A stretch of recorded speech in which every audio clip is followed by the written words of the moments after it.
Season 7 സ്വാഗതം. എന്നെ മനസ്സിലായോ? മനസ്സിലായവരൊന്ന് കമന്റ് ചെയ്യാം. ഞാനിപ്പോ വലിയ സെലിബ്രിറ്റി ആണേ. ഇന്ന് നമ്മുടെ സ്പെഷ്യൽ എപ്പിസോഡാണേ. ടോപ്പ് 10 കണ്ടസ്റ്റൻസ് മാത്രമേ ഇതിലുള്ളൂ. ബാക്കി എല്ലാവരും ഔട്ടായി അവരെ പാട്ടിന് പോയിട്ടുണ്ട്. അപ്പൊ നമുക്കിന്ന് നമ്മുടെ ടോപ്പ് 10 ആരൊക്കെയാണെന്നും അവരുടെ വിശേഷങ്ങൾ എന്തൊക്കെയാണെന്നൊക്കെ അറിയണ്ടേ? അതുമാത്രല്ല, നിങ്ങളുടെ ഫേവറേറ്റ് കണ്ടസ്റ്റൻസ് ആരൊക്കെയാണോ അവർക്ക് വേണ്ടിയിട്ട് വോട്ട് ചെയ്യാനും മറക്കണ്ട. നിങ്ങളുടെ വോട്ടിംഗ് അനുസരിച്ച് നിങ്ങൾക്ക് ഇഷ്ടമല്ലാത്ത ആൾക്കാരെ നമ്മൾ ശനി ഞായർ ദിവസങ്ങളിൽ പെട്ടെന്ന് തന്നെ ഗുഡ് ബൈ പാക്കേജ് കൊടുക്കുന്നതാണ്. അപ്പോൾ ആദ്യം തന്നെ നമുക്ക് നമ്മുടെ ഫ്രൂട്ട് ഹൗസ് കാണാം. ഇവിടെയാണ് നമ്മുടെ ഫ്രൂട്ട് ഹൗസ് വരുന്നത്.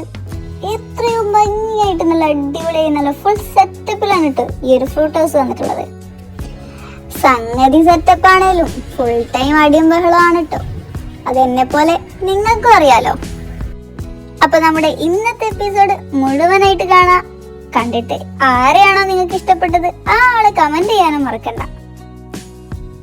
പിന്നെ ഏതായാലും ഇവിടെ വരെ എത്തി എപ്പിസോഡൊക്കെ കണ്ടുകൊണ്ടിരിക്കല്ലേ, അപ്പൊ ഒന്നങ്ങ് സബ്സ്ക്രൈബ് ചെയ്തേക്ക്. കാണുന്ന കൂട്ടത്തിലേ ലൈക്ക് ചെയ്യാൻ കൂടി മറക്കണ്ട. ഇടയ്ക്കിടയ്ക്ക് എല്ലാവരും മറക്കുന്നുണ്ട്, അതുകൊണ്ടാണ് ഇങ്ങനെ ഓർമ്മിക്കേണ്ടി വരുന്നത്. ഇനിയാണ് ആ നിമിഷം നിങ്ങളേവരും കാത്തിരിക്കുന്ന കണ്ടസ്റ്റൻസ്. ഇതാണ് നമ്മളെ ആദ്യത്തെ കണ്ടസ്റ്റന്റ്. ആള് വന്നത് 2 പേരായിട്ടാണെങ്കിലും 7ന്റെ പണി അതൊരു 1.5 പണിയായിരുന്നു. 2ഉം 2ആയി. ഇതാണ് ആളെ കൂടെയുള്ള ആള്. ആളാണ് നമ്മുടെ ഹൗസിലെ ആലിയ ഭട്ട്, അഥവാ നമ്മുടെ ക്യൂട്ട് ഗേൾ. ഇവര് മാത്രല്ല, ഇവരെ കൂടെ വേറൊരാളും കൂടി ഉണ്ട്. ആ ഒരാളും കൂടി ചേർന്നാലേ നമ്മുടെ പട്ട ഗേൾസ് പൂർത്തിയാവും. ഇതാണ് ആള് കുറച്ച് കരച്ചിലാണെങ്കിലും അടിപൊളിയാണ് കേട്ടോ. അടുത്ത ആൾക്കാരെ കുറിച്ച് പറയാനാണെങ്കിൽ വൈൽഡ് കാർഡായിട്ട് വന്ന ഒരാളാണ്.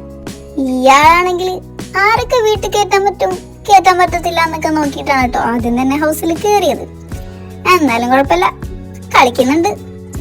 ഇത് നമ്മുടെ സെക്കൻഡ് വൈൽഡ് കാർഡ്. പ്രത്യേകിച്ചൊന്നുമില്ല, ആൾക്കെല്ലാം കത്താൻ കുറച്ച് ടൈം എടുക്കും. എന്നാലും ആളിപ്പോ ക്യാപ്റ്റനാണ് വീടിന്റെ. അടുത്ത ആള് ഇയാളാണ്. കുറച്ച് പൊട്ടത്തരങ്ങളൊക്കെ ഉണ്ടെങ്കിലും ഇപ്പൊ കുറച്ച് നന്നായിട്ട് ഗെയിമൊക്കെ കളിക്കുന്നുണ്ട്. ആൾക്കൊരു ബെസ്റ്റ് ഫ്രണ്ട് ഉണ്ടായിരുന്നു. ആള് പോയപ്പോ കുറച്ച് ഡൗൺ ആയിരുന്നു, എന്നാലും ഇപ്പൊ അടിപൊളിയാണ്. അല്ലേ, ഇതാണ് നമ്മുടെ ഹൗസിന്റെ എന്റർടൈനർ. ആളല്ല അടിപൊളി എന്റർടൈനർ ആണ് കേട്ടോ. പക്ഷെ ഇപ്പൊ കുറച്ച് വെറുപ്പിക്കലായി വരുന്നുണ്ട്. ഇതാണ് നമ്മുടെ മീശമേൻ. ഫുൾ ടൈം മീശ വിരിച്ച് കാണിക്കെങ്കിലും ഇടക്ക് പക്കാ പൊട്ടത്തരവും ഇടക്ക് നന്നായിട്ട് ഗെയിമും കളിക്കും. ഇനി വരാൻ പോണ ആള് എപ്പോഴും ഉണർന്നു കഴിഞ്ഞാൽ നമ്മളോട് സുപ്രഭാതം പറഞ്ഞിട്ട് ആള് വരും. കുറച്ച് റിപ്പീറ്റഡ് പ്രോബ്ലം ഒക്കെ ഉണ്ടെങ്കിലും ആള് കോമണർ ആയിട്ട് വന്നതാണ്, അടിപൊളിയാണ്. ഈ ആളെ കുറിച്ച് പറയുകയാണെങ്കിൽ ആളൊരു അടിപൊളി സിംഗറാണ് കേട്ടോ. പക്ഷെ ഹൗസിലെത്തിയാൽ ഒരുപാട് പാട്ടൊക്കെ കേൾക്കാന്ന് വിചാരിച്ചെങ്കിലും ഫുള്ള് പാരഡി മാത്രമേ കേൾക്കുന്നുള്ളൂ. അപ്പൊ ഇതൊക്കെയാണ് നമ്മുടെ സീസൺ 7 ഫ്രൂട്ട് ഹൗസിന്റെ വിശേഷങ്ങൾ. അപ്പോ വീഡിയോ ഒക്കെ ഇഷ്ടപ്പെട്ട എപ്പിസോഡൊക്കെ ഇഷ്ടപ്പെട്ടാൽ ലൈക്ക് ചെയ്യുക, ഷെയർ ചെയ്യുക, സബ്സ്ക്രൈബ് ചെയ്യുക. പിന്നെ നിങ്ങളുടെ ഫേവറേറ്റ് ആരാണ്, ഇതിൽ ആരാണ് കപ്പടിക്കുക എന്നുള്ളത് പറയാൻ മറക്കണ്ട. അപ്പോ ബൈ. അടിപൊളി വെറൈറ്റി ചാനലായിട്ട് നമ്മൾ ഇനിയും വരുന്നതായിരിക്കും.